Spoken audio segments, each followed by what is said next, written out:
Go. Okay. All your white wires running. It's a power feed, 12 volt from the headlight switch, so that you have lights. All your black wire, it's a ground to all of the bulbs. That's all separate circuit. Your red wires here is your ignition feed to power all of the gauges. Make sure they all have voltage properly onto it. All of your blue wires are for your grounds to make the gauges work.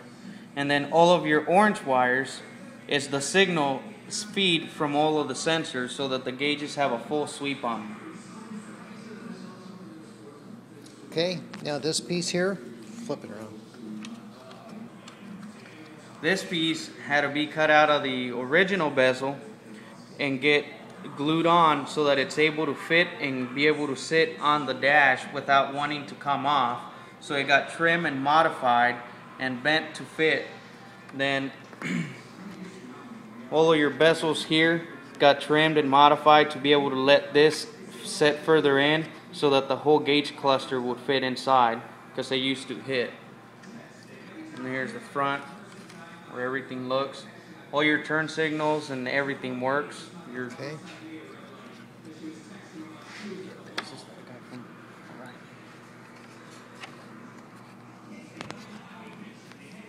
Okay, there was no opening here. This piece here is a bulb that tells you when your bright lights are on. Now it works. Had to take this piece, cut a hole in it, drill a hole, set this in, JB welded this in. Your brace is no longer here. This allows this to set further into the dash without a problem. There's a light bulb that's supposed to go in here.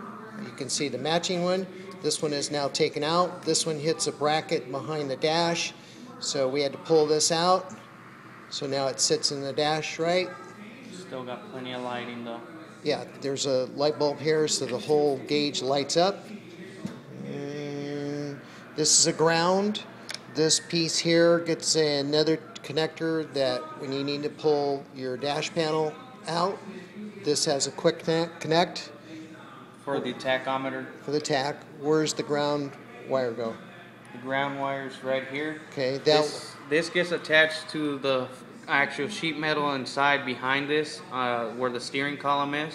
So when you undo all the bolts, you slightly pull it back and you can easily access this bolt. So you take that out and undo these two weather pack connectors, and then in this one, and everything comes out all as one piece, just as you see it right here. Okay, this has to be ground. This is your main ground. Without this, nothing works. This is for your wipers. Yeah, your wiper assembly. This gets disconnected also. So when you pull this out of the dash, if you ever have to, this gets disconnected. These two get disconnected, and also this ground and the white wire. That's it. Another video production by Desert Classic Mustangs. Oh, what about this piece here? This had to be ground. This had to be ground down to be able to let this fit flush up against the whole dash panel. Otherwise, it would sit further out, about 1/4 of an inch. So it just got ground out, but now it sits flush in there. Okay.